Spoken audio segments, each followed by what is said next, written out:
रोहितजी, आज आपण marine drive police स्टेशनला आलेला आहात. तक्रार देखील आपण पोलिसांशी दिलेली आहे, मात्र पोलिसांची हुज्जत देखील झालेली आहे. काय नेमकं कारण होतं? आता मरीन ड्राइव्ह पोलीस स्टेशनला आमदार म्हणून मी स्वतः असेल, विधानसभेचे आमदार संदीप भैया इथं आहे आणि या विषयाला ज्या पद्धतीने मी पुढे घेऊन चाललेलो आहे त्याला ताकद देणारे अमोलजी मिटकरी हे अजितदादा पवार या पक्षाचे MLC आमदार आहेत. नायकवडे साहेब जे स्वतः MLC अजितदादांच्या पक्षातून आहेत ते स्वतः आहेत. तसंच आमच्या पक्षातले आणि दादांच्या पक्षातले काही पदाधिकारी कार्यकर्ते इथं आज आलेले आहेत. या पोलीस स्टेशनला अचानक हा निर्णय इथं घेतल्यामुळे बरेच लोकांना इच्छा होती पण ते इथं पोहोचू शकले नाही. एक गोष्ट आपण सर्वांनी समजून घेतली पाहिजे, FIR आज का करण्याचा निर्णय आम्ही इथं घेतला. ह्याच्या आधीसुद्धा आम्ही FIR करू शकलो असतो, पण काल जर आपण बघितलं तर DGCA कडनं एक तिथं सर्क्युलर काढण्यात आलं. त्यांनी तिथं एक जी VSR नावाची कंपनी यांच्यावर DGCA फक्त 5 विमानावर म्हणजे 25 विमानं त्या कंपनीची असतील, पण 5 विमानावर तिथं कारवाई करून त्याला ग्राउंड केलं. म्हणजे काल जे पत्र DGCA काढलं त्याच्यामध्ये VSR कंपनी जबाबदार आहे हे तिथं प्रत्यक्षपणे तिथं सांगितलं. त्याच्याचबरोबर जर आपण बघितलं DGCAच्या अंतर्गत त्याच्यात विमान एअरवर्दी आहे नाही आहे हे बघण्याची जबाबदारी DGCAची सुद्धा असते. त्यामुळे काल केंद्र सरकारच्या एका विभागाकडनं ते पत्र आल्यानंतर मग त्या पत्राचा उपयोग करून आम्ही मरीन ड्राइव्ह पोलीस स्टेशनला इथं येऊन FIR करण्याचा प्रयत्न तिथं केला. आता एक गोष्ट आपण सर्वांनी समजून घेतली पाहिजे याच्याच बरोबर की FIR करण्याचा अधिकार हा प्रत्येकाचा आहे. आणि हे जे नवीन ऍक्ट आलेलं आहे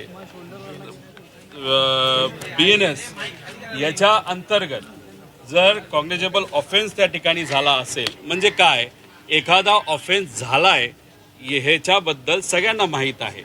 आता इथं ऑफेन्स नाही तर घटना काय आहे, तर या महाराष्ट्रातला एक मोठा नेता, एक मराठी माणूस म्हणजे अजितदादा यांचा ॲक्सिडेंट झाला.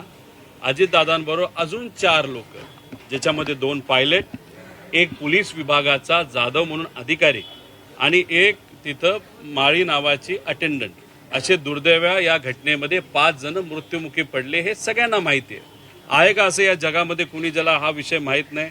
माहीत आहे. म्हणजे घटना घडली आणि ती घटना घडली ज्याच्याबद्दल म्हणजे पोस्टमॉर्टम रिपोर्ट पण आपल्याकडे आहेत. मीडियाच्या माध्यमातून सुद्धा लोकांकडे तो विषय झाला आणि अंतविधीला तर लाखो लोक त्या ठिकाणी आले होते. मोठे नेते, केंद्रातले नेते आणि राज्यातले नेते तिथे आले. मग असं आहे का की हा ऑफेन्स झाला नाही ना ते ही घटना घडली नाही? आता आम्ही आमच्या या ॲक्टच्या अंतर्गत या महाराष्ट्राचा, या देशाचा एक नागरिक म्हणून आम्ही इथं FIR करण्यासाठी आलो. FIR करत असताना सुरुवातीला तिथं एक PI, तिथं सिनियर PI उपस्थित होते. मग त्यांच्याशी बोलल्यानंतर थोडी वादावादी झाली. एक ज्युनियर कुणीतरी व्यक्ती होता, त्यांनी काहीतरी बोललं की हे होऊ शकत नाही वगैरे.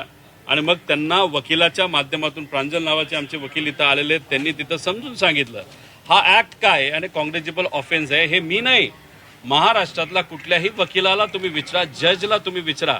आणि हे मराठी जजेस आणि वकील हे तुम्ही ऐकत असाल तर मग असं असताना FIR हा करायला तिथं लॅपटॉप आणला गेला होता आणि माझं स्टेटमेंट टाईप करायला सुरुवात झाली होती. मग एक मोठे एक मोठा अधिकारी म्हणजे ॲडिशनल म्हणजे DCP इथं आले आणि त्यांनी तिथं येऊन सांगितलं नाही FIR होणार नाही. मग आम्ही विचारलं का नाही होणार? मग त्यांनी थोडंसं सांगितलं तो आमचा अधिकार म्हणजे पोलिसांचा अधिकार. आणि मग म्हणलं की अहो या पुस्तकामध्ये जे काही दिलंय, जे ऍक्ट आहे, एक वकील सांगतायत की कॉग्निजेबल ऑफेन्स असेल तर FIR आपल्याला घेता येते. त्यांनी तिथं सांगितलं तुम्हाला करायचं करा, आम्ही FIR करून घेऊ शकत नाही. आणि हे तुम्हाला ज्याला सांगायचंय तुम्ही त्याला सांगा, तुम्हाला जिथं जायचं तिथं जा, जी कारवाई करायची तुम्ही करा, पण आम्ही ही FIR नोंद करू शकत नाही. मग दुर्दैव असं या देशातला नागरिक म्हणून आमचा जो अधिकार आहे तोच आम्हाला वापरून दिला जात नाही. मग कोणाचा असा फोन आला या मोठ्या DCPला की ज्याच्यामुळे ते FIR करून देत नाहीत? आता याच्यामध्ये हा आमचा अधिकार आहे, त्याच्याच बरोबर FIR करायला घेतली होती, मग ती कॅन्सल केली. आणि मग अशा पद्धतीने दबाव आणून तुम्ही म्हणत असाल FIR होऊ शकत नाही, तर तुम्ही कुठल्याही वकिलाला विचार, FIR 100% तिथं होऊ शकते आणि FIR झालीच पाहिजे.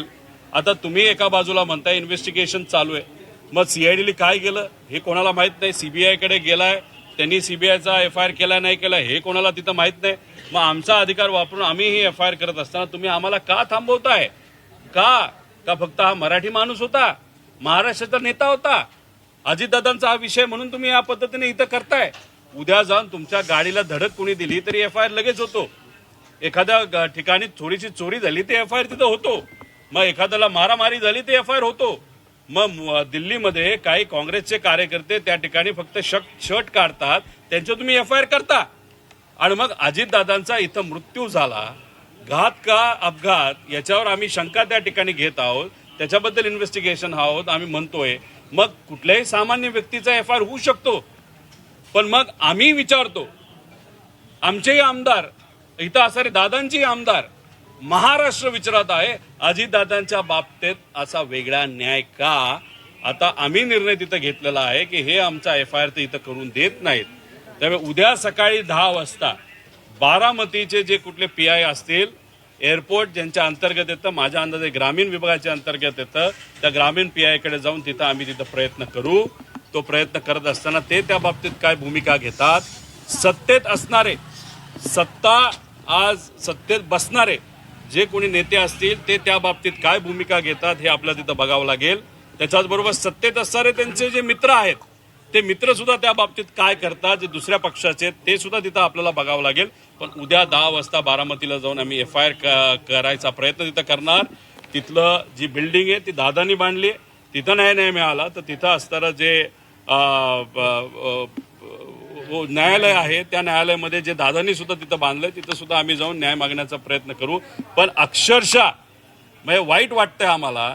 आणि वाईट याच्यासाठी एक चांगली गोष्ट आहे की हे त्यांचे जे आमदार आहेत दादांचे ते त्यांच्यासाठी लढतायत, आम्ही त्या ठिकाणी लढतोय, बाकी इतर लोक त्याच्यासाठी लढतायत. प्रश्न एवढाच आहे, महाराष्ट्रातली जनता तिथं लढतीये, प्रयत्न करतीये, सोशल मीडियापासून फार व्यक्तिगत आपल्या जीवनामध्ये जिथं कुठं संधी मिळेल ते व्यक्त होत आहेत.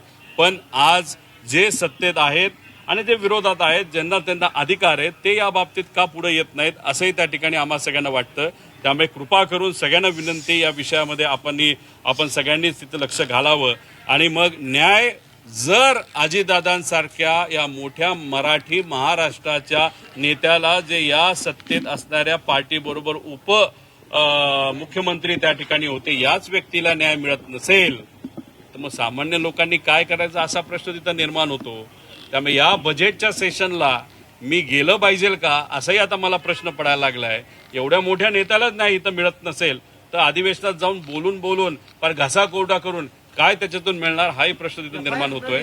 उद्या नाही सांगता येणार. तो आमचा अधिकार आहे का? तर 100% आमचा अधिकार आहे. हे काय आम्ही बोलतो म्हणून असं नाहीये. हा आमचा अधिकार या पुस्तकाला, या कायद्याला त्या ठिकाणी दिलेला आहे. हा ऍक्ट आत्ता असणारे सत्तेत असणाऱ्या सरकारने कायदा हा बदललाय ना, त्यांनी तो कायदा बनवलाय, हे ते पुस्तक आहे. मग ह्या कायद्यामध्ये प्रत्येक व्यक्तीला अधिकार असताना मग आम्हाला सुद्धा तो अधिकार आहे. आम्ही विरोधात असलो काय आणि सत्तेत असलो काय. आणि योगायोग इथं बघा, आम्ही विरोधातले पण आमदार आहेत आणि सत्तेतले सुद्धा आमदार आहेत. मग आम्हाला हा पूर्णपणे अधिकारी असताना सुद्धा, या देशाचे नागरिक असताना सुद्धा FIR होत नसेल कॉग्निजिबल ऑफेन्ससाठी सुद्धा, तर मग कुठं ना कुठंतरी आता शंका ही आमची वाढत चाललेली आहे. आम्ही कुठंतरी म्हणत होतो की VSR कंपनी कुठेतरी अपघात झाला, या विषयावर आम्ही थोडंसं तिथं ठाम होतो. मग अशा पद्धतीने तुम्ही काय गोष्टी अडवत असाल तर साहजिकच आहे ना, लोकांचा कुठेतरी प्रश्न त्यांच्या मनामध्ये कुठेतरी निर्माण होईल की हा घात नाही तर अपघात आहे. सहज आहे. म्हणजे आज मी कुठलाही मुद्दा मांडतोय, आम्हाला विरोध, सत्तेत काही इतर पक्ष असले तरी ते विरोध करत नाहीत, पण भाजपचे मोठे मोठे नेते, त्याच्यामध्ये विखे पाटील साहेब असतील, त्याच्याचबरोबर आपले मुंबईचे कोण आशिष शेलार, ते तिथं बोलतात. अजून साताऱ्याचे कुठला तरी मंत्री त्या ठिकाणी बोलतो, त्यांचे ट्रोलर तिथे ट्रोल करतात. मलाच काय कळेना की कुठल्या दिशेने त्या ठिकाणी जायचं. पण एक मात्र खरं, प्रयत्न आम्ही करत राहणार, लढत मात्र त्या ठिकाणी राहणार. आणि लोकांच्या मनातली जी इच्छा आहे की दादांना न्याय मिळाला पाहिजे, ती न्याय मिळवल्याशिवाय आम्ही राहणार नाही.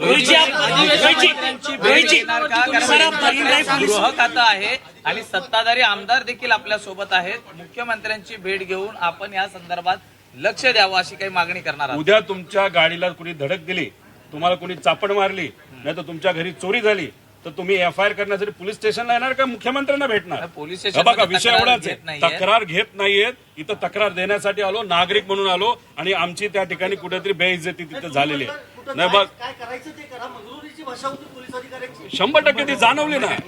एवढी मगरुरी दाखवायची नसते. आणि मगरुरी एक सांगतो, कुठल्याही अधिकारीची अशीच मगरुरी येत नसते. कुठून तरी त्यांना तिथं पाठिंबा असल्याशिवाय मगरुरी येत नसते. पण एक आहे, आमची अशी परिस्थिती, लाखो लोकांचं प्रतिनिधित्व करणाऱ्या आमदारांची अशी परिस्थिती, दादांच्या बाबतीतला विषय असा. आम्ही त्यांना हे सांगितलं, ठीक आहे, नेता म्हणून तुम्ही दादांकडे काय दृष्टिकोनातून बघता हे मला माहित नाही, पण जाधव नावाचा एक कर्मचारी हा पोलीस विभागाचाच कर्मचारी होता ना, त्यासाठी पण आम्ही लढतोय ना. आणि मग त्याच्याकडे बघून तुम्हाला एफआयआर करायला काय हरकत आहे? नाही, आम्हाला करायचीच नाही.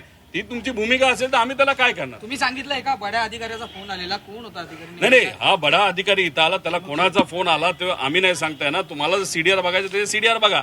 आम्हाला आता काही घेणं देणं पडलं नाही. आम्ही लोकात राहून लोकांपर्यंत जाऊन लोकांचा विश्वास संपादित करून मग ही पुढे लढायला लागेल. रोहितजी, आप आज मरीन ड्राइव पुलिस आता बघावं लागेल ना, कोण आहेत, का अडथळे घालतात, कोण बडा नेता आहे, कोण कसं आहे, का इतर नेते आहेत, कोण कोण नेते आहेत, हे सगळं बघावं लागेल. हे बघा, आमचे इथं असणारे संदीप भाई असतील, अमोलजी जे मनापासून लढतायत, आणि त्याच्याच बरोबर जे नायकवडे आहेत आमदार, आणि त्यांच्याबरोबर इतर आहेत जे आज इथं येऊ शकले नाहीत, पण दादांसाठी प्रामाणिकपणे ते लढतात. यांना सगळ्यांना आणि महाराष्ट्र जनतेला पाहिजे की दादाला न्याय मिळाला पाहिजे. रोहितजी, सर हिंदी में जानना चाहिए, आज आप मरीन ड्राइव पुलिस स्टेशन आए थे. एफआयआर पोलिसांनी घेतली नाही. बारामतीमध्ये आम्ही ट्राय करू.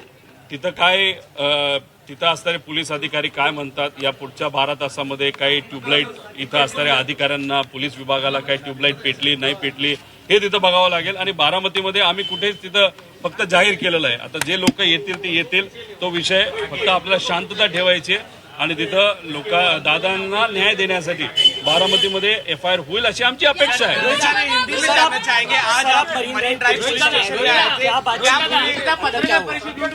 देखो, जो कल अगर आप देखो तो कल डीजीसीए के माध्यम से एक वहां पे एक्सप्लेनेशन ऑफिशियली उन्होंने वहां पे पब्लिश किया. हमारी इच्छा थी इसके पहले ही हम एफआईआर करें, लेकिन इस विषय में हमको भी सबूतरी वहां पे पेशेंस दिखाना ये वहां पे मालूम है, इसलिए हमने पेशेंस दिखाया. अभी कल डीजी से ही कह रहा है कि वीएसआर कंपनी के कंप्लायंस में बहुत सारे इश्यूज वहां पे थे. अगर डीजी से वहां पे बता रहे और कंप्लायंस प्रॉपरली हो रहे कि नहीं हो रहे, वो देखने की जिम्मेदारी डीजीसीए की है. तो ये ऑफिशियल गवर्नमेंट का लेटर लेते हुए हमने सोचा अभी हम एफआईआर कर सकते हैं. इसलिए एफआईआर करने के लिए हम मरीन ड्राइव पुलिस स्टेशन वहां पे आए, और पुलिस स्टेशन पे आने के बाद एक जूनियर पुलिस अधिकारी, मतलब जूनियर मतलब जो